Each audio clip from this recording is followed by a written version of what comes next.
Hi friends, ఎలా ఉన్నారు? అందరూ బాగుండాలి, అందులో మనం కూడా ఉండాలి. Welcome to my channel movie choice 9. Review of Kobali Telugu web series. టాలీవుడ్లో సీనియర్ క్యారెక్టర్ ఆర్టిస్ట్గా పేరు తెచ్చుకున్న రవిప్రకాష్ గారు హీరోగా, రేవంత్ డైరెక్షన్లో డిస్నీ ప్లస్ హాట్‌స్టార్లో స్ట్రీమింగ్ అవుతున్న ఈ కోబలి వెబ్ సిరీస్ టోటల్గా 8 ఎపిసోడ్స్, ఓవరాల్గా 4 అవర్స్ రన్ టైమ్తో ఉన్న ఈ సిరీస్ని చూసిన తర్వాత నా ఒపీనియన్ చెప్పాలంటే నాకైతే పర్వాలేదు గైస్, యావరేజ్ సిరీస్లా అనిపించింది. ఫస్ట్ 2 ఎపిసోడ్లు నీరసంగా ఉన్న, ఆ తర్వాత మాత్రం మంచి ఎంగేజింగ్గా తీసుకెళ్లిన విధానం బాగుంది. ఎట్టి పరిస్థితుల్లోని ఈ సిరీస్ని ఫ్యామిలీతో కలిసి చూడడానికి ప్రయత్నం చేయకండి గైస్. ఎందుకంటే ఈ సిరీస్లో మరీ రక్తపాతం, వైలెన్స్ ఎక్కువగా ఉంది, బూతులు కూడా ఎక్కువగా ఉన్నాయి గైస్. ఇంకా సింపుల్గా ఈ కొబలి వెబ్ సిరీస్ గురించి, స్టోరీ గురించి చెప్పాలంటే, ఒక అందమైన ఉమ్మడి కుటుంబంలో ఆ కుటుంబానికి చెందిన కొంతమంది వ్యక్తులు చేసిన పనికిమాలిన పనుల వల్ల ఫ్యామిలీ మొత్తాన్ని చంపేయడానికి ఒక గ్యాంగ్ అటాక్ చేస్తుంది. ఈ ఫ్యామిలీలో పెద్దవాడైన రవిప్రకాష్ గారు తనను తను కాపాడుకుంటూ తన ఫ్యామిలీని ఎలా కాపాడాడు అన్నదే మిగిలిన స్టోరీ.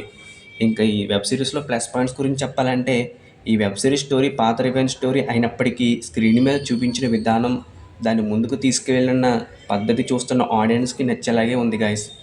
ఇంకా మన మూవీస్లో క్యారెక్టర్ ఆర్టిస్ట్గా హీరోలకి అన్నయ్యగానో, ఫ్రెండ్గానో, తమ్ముడుగానో చూసే రవిప్రకాష్ గారిని కొంచెం డిఫరెంట్ లుక్స్లో సరైన హీరోగా ఈ కోబల్లిలో చూడొచ్చు. స్క్రీన్ మీద రవిప్రకాష్ గారు ఫైట్ సీక్వెన్స్లు చూపించిన విధానం, డైరెక్టర్ ఆయన్ని వాడుకున్న విధానం చూడడానికి చాలా ఎంగేజింగ్గా ఉంటుంది గైస్. ఆయన హైట్కి, బాడీ లాంగ్వేజ్కి సరిపడే క్యారెక్టర్లో మంచి పెర్ఫార్మెన్స్ ఇచ్చారు. ఇదే మేజర్ ప్లస్ పాయింట్గా చెప్పుకోవచ్చు. ఇంకా విలన్గా రమణ క్యారెక్టర్లో చేసిన యాక్టర్ పెర్ఫార్మెన్స్ పీక్స్లో ఉందని చెప్పాలి. కొత్త యాక్టర్ అయినా సరే చాలా బాగా యాక్ట్ చేశారు. ఆయన విలనిజంతోనే చూస్తున్నంతసేపు భయాన్ని మాత్రం చూపించారు.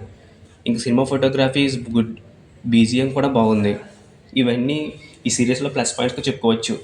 మైనస్ పాయింట్స్ గురించి చెప్పాలంటే, ఈ వెబ్ సిరీస్ స్టార్టింగ్లో 2 ఎపిసోడ్స్ నీరసంగా స్లోగా రన్ అవ్వటం, వైలెన్సు, రక్తపాతం, రక్తం ఏర్లే పారేయటం ఎక్కువగా ఉండడం, హద్దుమీరిన బూత్ డైలాగులు ఎక్కువగా ఉండటం, మ్యూజిక్, ఐటెమ్ సాంగ్, ఇవన్నీ మైనస్ పాయింట్స్కి చెప్పుకోవచ్చు. ఓవరాల్గా ఈ కొబ్బలి వెబ్ సిరీస్ ఓన్లీ సింగిల్గా మాత్రమే చూడదగ్గ వెబ్ సిరీస్. ఎంగేజింగ్గా ఉంటుంది, మంచి ఎక్స్పీరియన్స్ కూడా ఇస్తుంది. సింగిల్గా మాత్రమే చూడడానికి ప్రయత్నం చేయండి. ఈ సిరీస్కి మన MC9 ఛానల్ ఇస్తున్న రేటింగ్ 2.75 అవుట్ ఆఫ్ 5. రివ్యూ నచ్చినట్లయితే మన మూవీ చాయిస్ 9 ఛానల్